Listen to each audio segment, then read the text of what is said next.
Почитувани гледачи, добро вечер. Започнува централниот дневник на телевизија Кочани. Собранието на доверители на РУЕН ИТ во стечај денеска донесе одлука да се промени начинот на продажбата на пакетите со поинакви услови. Енормно зголемување на цената на оризот во Кочанско, реална пазарна законитост или изнудување увоз на 3 месеци пред жетвата. Општините Кочани и Пробиштип ќе го промовираат зимскиот туризам на Пониква. За проекти од источниот плански регион стојат на располагање 50.000 евра грант.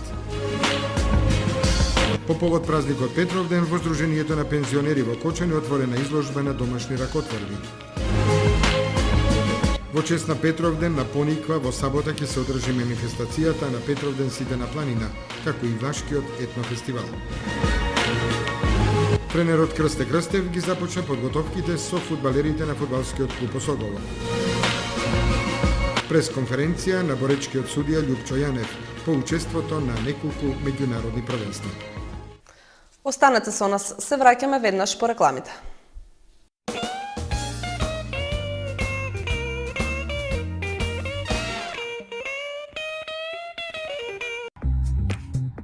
Сончеви колектори Термосол Кочани. 20-годишното искуство и стручност на инженер Никола Соколов, вградени во сончеви колектори, ви гарантираат сигурна заштита и благодет во домот. Зошто да плаќате скапа струја? Вградете термосол систем за загревање на водата од сонцето и уживајте преку целата година. Сончевите колектори се најисплатливата инвестиција на секое семејство, а Термосол е единствената фирма која ви дава техничко упатство и гарантен лист. Обезбедува резервни делови за 10 години. Не чекајте, вградете колектор за да ја почувствувате енергијата на сонцето.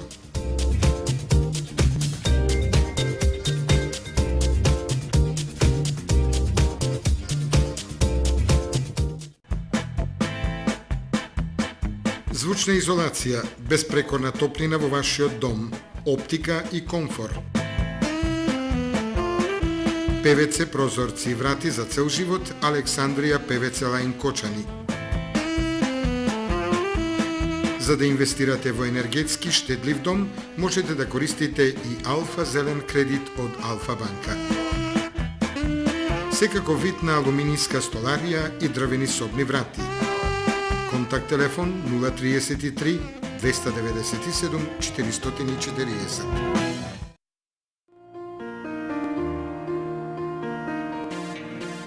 Најновите актуелни информации пренесени преку вашата омилена фреквенција, телевизија Кочани.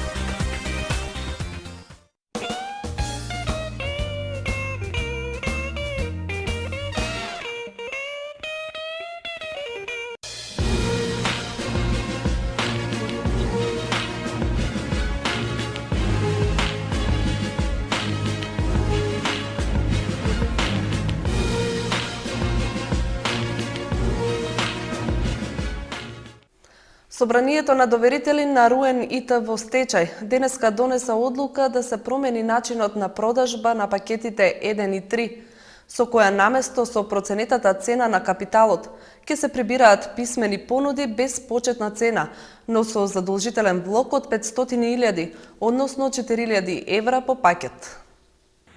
По два неуспешни огласи за продажба на пакетите 1 и 3 на индустријата РУЕН ИТ во стечај, на рочиштето на собранието на доверители беше донесена одлука да се промени начинот според кој фабриката ќе се продава. Доверителите изгласаа наместо понуди со почетна цена, која не смее да биде пониска од проценетата, на третиот оглас да се распише продажба без почетна цена. Тоа возможи наместо заинтересираните купувачи да депонираат влог од 1 милион евра, сега да можат со учество од 500.000 евра да понудат цена за купување на фабриката, без да мора да го исполнат условот кој го определува почетната цена. Непосредно по завршувањето на рочиштето, стечајниот управник Драги Димовски за телевизија Кочани изјави: Значи, на денешното собрање на доверители, што се одржа по претходно одложено рочиште, кое беше неуспешно, се донесе одлука со која се промени начинот на продажба на имотот на стечениот должник во согласност со различниот доверител на НЛВ Тутунска банка АД Скопје. Значи, одлуката е следна. Имотот на стечениот должник ќе се продава во истите пакети кои беа оформени на претходната седница на собранието на доверителите, со таа разлика што ќе се продава без утврдена почетна цена, значи ќе се прибираат затворени писмени понуди без утврдена почетна цена, меѓутоа определен е износот како минимум што секој од учесниците треба да го уплати за да може да се стекне со право да учествува во поднесувањето на понудите.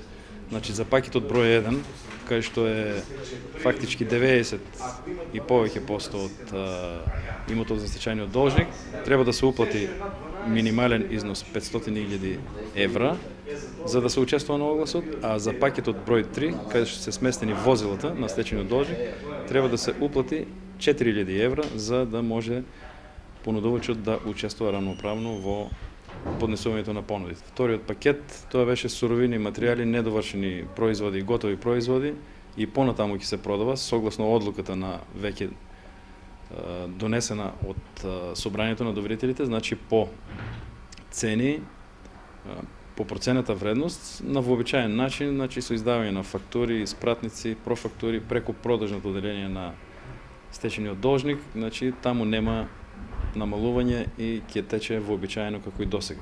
Согласно водените разговори досега со потенцијалните инвеститори, ако представуваше проблем, значи високата процената вредност, која беше почетна цена и на неја се пресметува 20% за учество на огласот, кој изнесуваше некој околу 1 милион евра, сега би требало ова да не е пречка и да може инвеститорите, односно заинтересираните понудувачи, да бидат по-ослободени, значи со помал износ да учествуваат во купувањето на АД Руен Кочани. Инаку мислам дека оваа фабрика заслужува да биде продадена и да профункционира за да може и понатаму да се вработуваат луѓе и да екзистираат од оваа компанија. Представникот на синдикатот во Руен, Гоце Стојановски, со доза на оптимизам ги коментираше одлуките на собранието на доверителите, со надеж дека фабриката наскоро ќе биде продадена и ќе проработи. Целта е остварена, како што знаете, прошлиот пат не се одржа собрание на доверители ради немање кворум. Јас и тогаш реков и сега потврдувам дека ќе обезбедиме кворум и ете видовте и сами дека обезбедивме кворум од 73,6%. Најбитно ни беше за нас вработените да се убрза постапката, а со ова донесување на оваа одлука денес на собрание на доверители, значи сега ќе се отвори повторно оглас по трет пат, ама сега ќе биде без почетна цена. И јас искрено очекувам дека овој пат ќе се најде купец и дека најпосле ќе се смират и вработените. Веројатно очекуваме многу голем дел од нив повторно да се вработат, па и млади сили и така да сите бидеме посрекни и повесели. Инаку стечајниот управник од почетокот на годината до сега распиша 2 огласа за продажба на Руен, но според првичните услови и цени, конкретен интерес не пројави ниту еден купувач. Колку енормното зголемување на цената на оризот е реална пазарна законитост, а колку трговска игра за изнудување увоз на 3 месеци пред жетвата на овогодинешната реколта. Вртоглавиот пораз на откупната цена на оризот, која достигна 1 евро за килограм, ги натера земјоделците и агростручњаците на размислување, што всушност се крие за сето тоа. Логичното објаснување е дека поради недостиг на ориз на пазарот цените растат. Меѓутоа трговците велат дека тоа што цените на белото злато полудија е последицата на пазарните игри на оние кои ги контролираат состојбите на пазарот. На оризот цената се движи на мало 70, на големо 60. Ние си го дадоме по 39-40, сега се качи. Преработвачите го качи. Квалитетот е провален. Само немаме рандаман на магни. Многу слабо. Во еден од откупно-преработувачките пунктови во општината коментираат дека зголемената побарувачка и растот на цената која надминува 60 денари за килограм бел ориз се диктирани од мокни играчи на пазарот кои сакаат да предизвикаат вештачки дефицит за да издесуваат вонреден увоз. Крајната цел да се увезат поголеми количини на ориз, кои по 3 месеци, кога ќе започне жетвата и откупот на домашниот ориз, ќе влијаат кочанското бело злато да се откупува по пониски цени. Пресметките се јасни. Сега по висока откупна цена ќе се откупат мали количини, а кога ќе се ожне новата реколта и кога на откупувачите ќе им се понудат над 15.000 тони ориз, за бадијала ќе се откупуваат тони ориз. Како и да е, ќарот од сегашните високи цени е кај оние земјоделци кои имаат услови и економска моќ да сочуваат дел од производството, па сега да го продадат речиси двојно поскапо. Проблемот е во тоа што количините се ограничени, а нивниот број мал.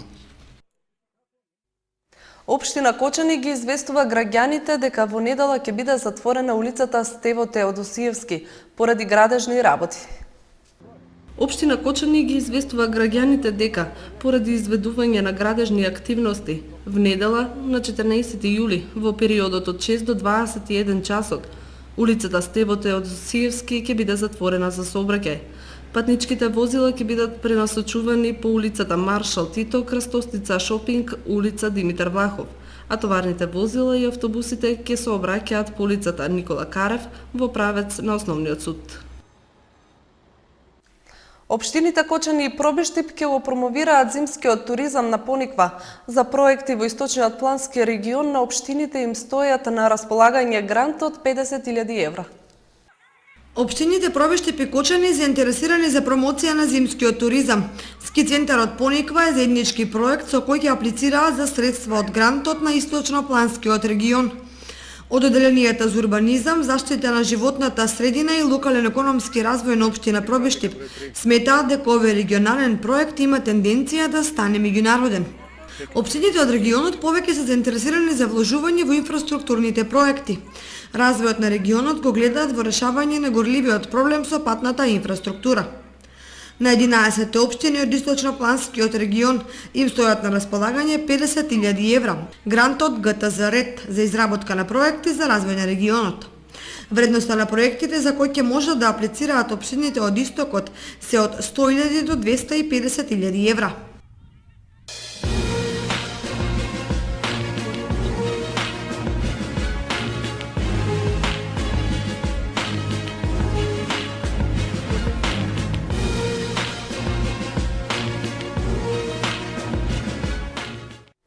По повод Петровден, во просториите на Сдруженијето на пензионери е отворена изложба на домашни ракотворби, изработени од вредните раци на пензионерките од општината. Од програмата на Сдруженијето на пензионери на Кочани за Петровденските празнувања на Кочани ја бележиме изложбата на домашни ракотворби која од изутринава е отворена во една од салите на Сдруженијето на пензионерите на Кочани. Вредните раце на жените пензионерки во слободно време создаваат прекрасни ракотворби. Ова година тие се учесници на изложба по повод празникот Петровден. На изложбата се поместени 20 на домашни ракотворби, на кои доминира македонскиот вес, изработката на македонската традиционална сорка, потоа народните шари во разновојни бои и цветови. Материјалот со кој се изработени ракотворбите е разновиден, кој ја отсликува големата љубов на жените од третото доба, да создаваат ракотворби кои ќе останат за идните генерации. Според организаторот на изложбата, Сдруженијето на пензионери од Кочани, изложбата ќе може да ја видат и останатите пензионерки и пензионери од општината. Утре вечер за време на одржувањето на другарската средба ќе бидат прогласени најуспешните ракотворби и воедно наградени. Петровденските конаци, манифестација која започна први, ќе заврши во сабота на 13 јули, реализирани планираните активности. Меѓународната културна манифестација Петровденски конаци 2013, која што ја организира Националната установа Центар за култура Бели Мугри и општина Кочани, започна на 1 јули, а ќе заврши на 13 јули. Според програмата досега се одржаа 3 концерти, и тоа на Мандолинскиот оркестар при Младинскиот културен центар од Скопје, концерт на староградски песни, учество на ансамбли кои ја нагуваат староградската песна од Кочани, од Радовиш и Крива Паланка, и фолклорниот концерт со настап на фолклорните ансамбли од Кочанскиот центар за култура, како и од домовите на култура од Емир Капија и Пробиштип. На вториот, третиот ден од Петровденските конаци беше проектиран македонскиот игран филм Трето полувреме. Беа одржани и Балканска поетска средба, учество на поети од Бугарија, Србија и Македонија. и ликовен перформанс на кој учествуваа ликовни уметници од Македонија и Србија. Утре во градскиот парк со свој концерт ќе настави групата Синтезис. На последниот ден од Петровденските конаци на Пониква е закажан влашки етнофестивал под наслов На Петровден сите на планина и за крај групата Нокаут ќе одржи концерт во градскиот парк во Кочани. Пламенка, Биби, Бубе и Тања се 4 девојки кои прават нов бум на музичката сцена во Македонија. Симбиоза на класика и модерна музика. Синоќа свој концерт има пред Виничани. Композициите од Бетовен, Хендел, Шопен, Чајковски, Брамс ги презентираа на еден сосема нов начин, а понудија обработки на македонските народни песни Јовано Јованке и Не си го продавај Корио Чифликот, како и обработки на латино композиции. Впрочем, пред виничката публика, Пламенка Трајковска го презентираше својот нов албум Апасионато, кој веќе се продава на светските сервиси за дигитална музика. Трајковска како академски музичар, активен член во Македонската филхармонија, има искреирано повеќе музички програми со цел соодветно и професионално да одговори на сите потреби на клиентите и работи како соло виолинист, како дуо виолина со пијано придружба, како дел од гудачки квартет и како дел од танго трио. Концертот во Виница беше организиран од страна на Домот на културата Тошо Арсов, а во рамките на културното чествување на Павловден. На Петровден сите на планина е манифестација на властите од Македонија која ќе се одржи во сабота на терените на Пониква. Ќе се одржи и традиционалниот влашки музички фестивал. На терените на Пониква на Осоговските планини ќе се одржи фестивалот на влашки народни песни ора под наслов На Петровден сите на планина. Организатор на фестивалот е влашката пејачка група Грамостеан од Скопје со финансиска подршка на локалната самоуправа на општина Кочани, спонзори и Министерството за култура. Ќе настапат фолклорни групи и пејачи кои ја негуваат влашката изворна песна, музика и оро од Македонија, Србија, Бугарија и Романија. Над 1000 посетители годинава, како и во претходните неколку години, ќе уживаат во изворноста на влашката песна, оро и музика, како и во богатиот колорит од бои на влашката носија, од која поголем број стара и над 100 години. Средбата на Петровден сите на планина се одржува овде на Пониква во чест на некогашните празнувања на верскиот празник Петровден 12 јули, кога влашките семејства кои се наоѓале со својата стока на Осоговските планини во местностите Пониква, Лопено и Кормина го празнувале овој ден со народен собор на цели семејства од власи. По 70 години ова е повторно возобновување на празнувањето на власите од Осоговијата. Статистиката зборува дека на Пониква и на Осоговските планини 100 и повеќе години наназад се белееле и по 100.000 овци. Влашките колиби и мандри ги имало насекаде низ планината. Тука во пазурите на Осоговијата тие создавале своји населби од кои остатоци постојат и до денешни дни, посебно во топонимите кои се употребуваат за овие простори. Влашките колиби на Пониква, местностите Преслапо и Ретки Буки, Кормина и Лопено биле просторот каде што обстојувале власите со својата стока. Престојувајќи на планина, власите со себе ги носели своите христијански обичаи, празнувајќи ги православните празници. Еден од нив е и Петровден, празник кој власите на Пониква го славеле речиси 3 дена. Тука тие ја продолжувале традицијата на собирање сред село со богати ручеци, баници, квасено млеко, сирење. Песната и орото биле составен дел на празнувањето.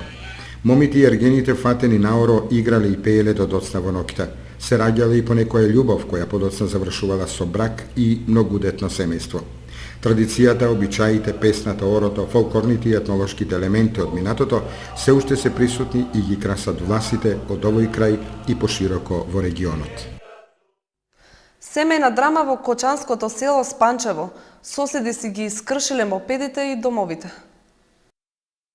Поради стари недоразбирања се ги демолирале куќите и мопедите. Нова соседска драма овој пат во кочанското село Спанчево.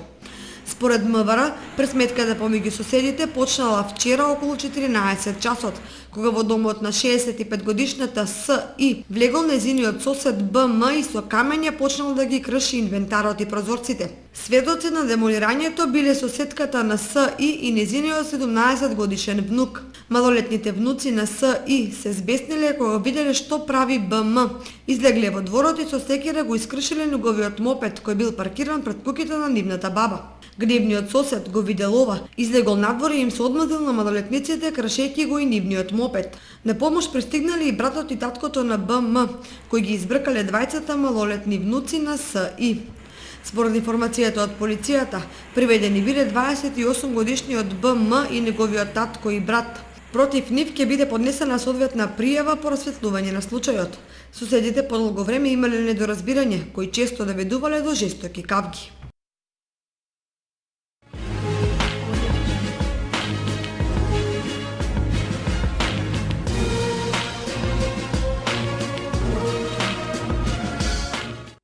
Тренерот Крсте Крстев ги започна подготовките со фудбалерите на фудбалскиот клуб Осогово за надпреварите во третата фудбалска лига Исток.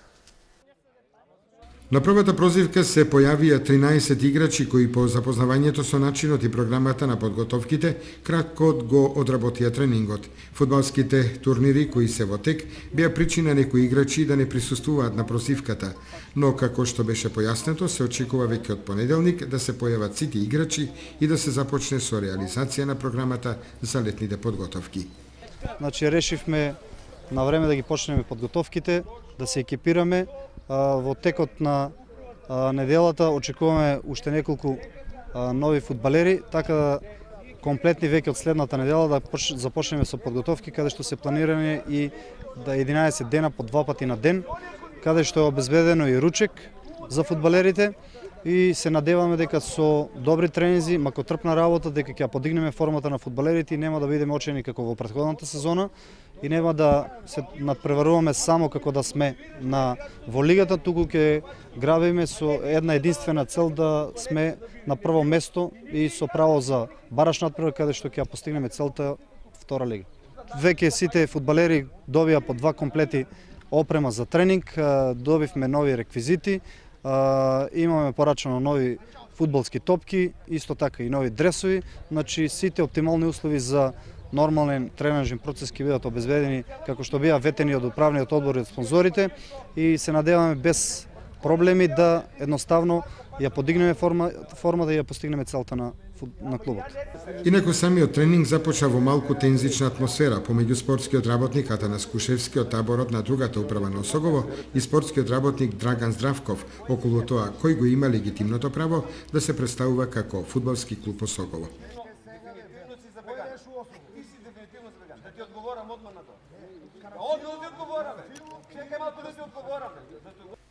Машала, како тргнало од есен во третата фудбалска лига, ќе имаме 2 клуба Осогово, а можеби и 3. За кого во таква ситуација да навиваат се имените? Фудбалскиот клуб Осогово на Крсте Крстев ги започна подготовките за новата сезона во третата фудбалска лига на стадионот Никола Мантов. На 15 јули во 18 часот со прозивка и подготовки за новата третолигашка сезона ќе започне и ФК Осогово на Тоде Митев. Значи, 2 истоимени клуба од еден град ќе се подготвуваат да играат во едно првенство во единствената трета лига Исток. Ситуацијата е малку комична, повеќе сериозна. Прашањата кои шпартаат низ градот се кој клуб ќе подржи општината и градоначалникот, кој пред Фудбалската федерација на Македонија ќе се избори да игра под името Осогово, кој ќе им ги распореди термините за тренинг на двете Осогова, кој ќе ги подели играчите по клубови и според кои критериуми, и конечно за кој од двете екипи на Осогово да навиваат семените.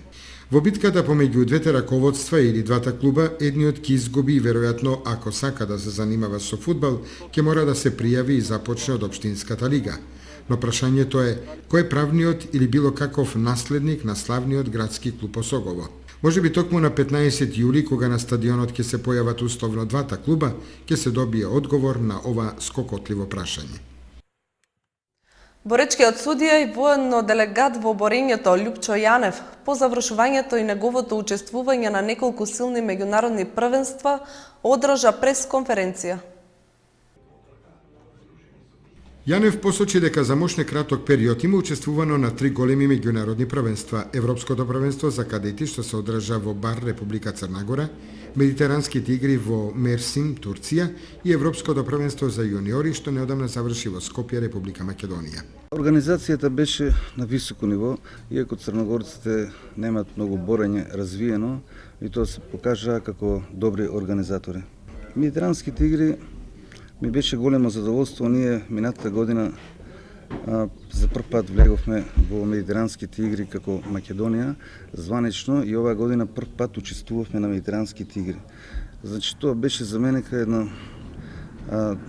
добро завршно дело како судија, пошто не бев учествувал на медитерански игри, ево и таа желба ми се исполни да учествувам на медитеранските игри.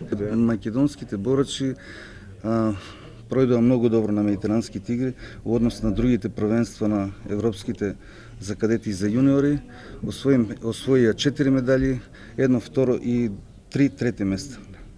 Од Спартак немаше представник? Од Спартак за жал немаше представник.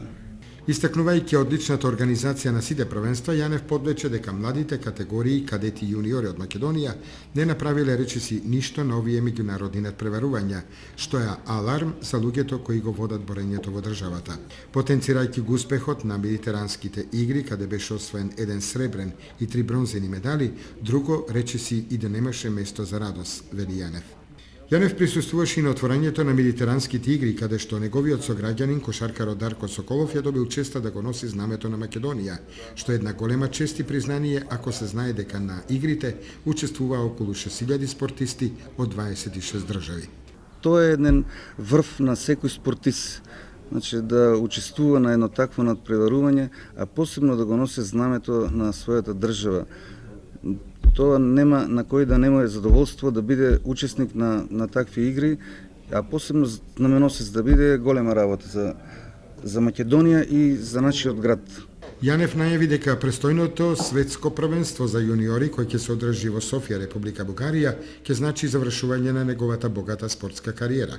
Да споменеме дека Љупчо Јанев како судија учествуваше на 2 олимпијади во Сиднеј 2000 година и Атина 2004 година, како и на 10 светски и 15 европски првенства.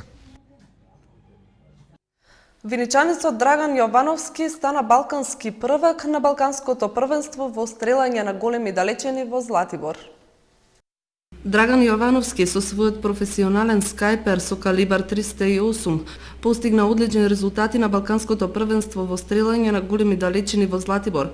Во конкуренција од 150 професионалци од повеќе балкански држави, Драган го постигна врвниот резултат во стрелање на далечина од 500 метри во F класата Target Rifle. И во поединечна и во групна конкуренција, македонските учесници се покажаа како најподготвени на Балканскиот куп, кој го организира Застава Армс. Македонската група од 6 учесници усвои прва награда за екипно учество на 500 метри и трето место на 300 метри. Јовановски трета година е учесник на Балкански куп, откако лани освои трета награда на 300 метри, а на македонските купови има освоено 2 втори, 2 трети и 1 прво место.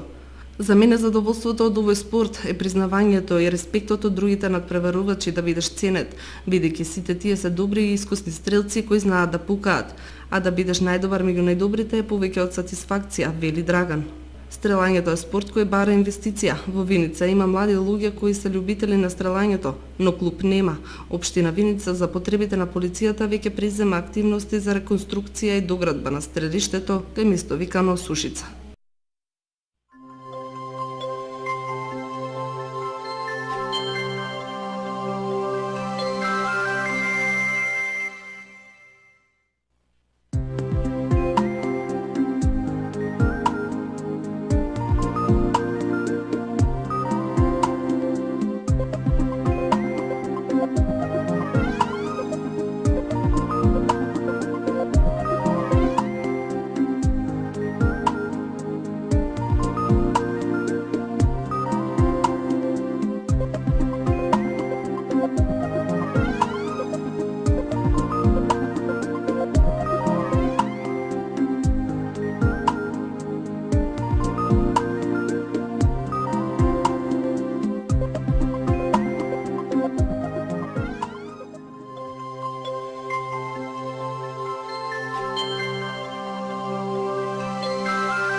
Ова беа содржините што ви ги подготвивме за денеска. Ви благодариме за вниманието, имајте пријатна вечер. Довидување.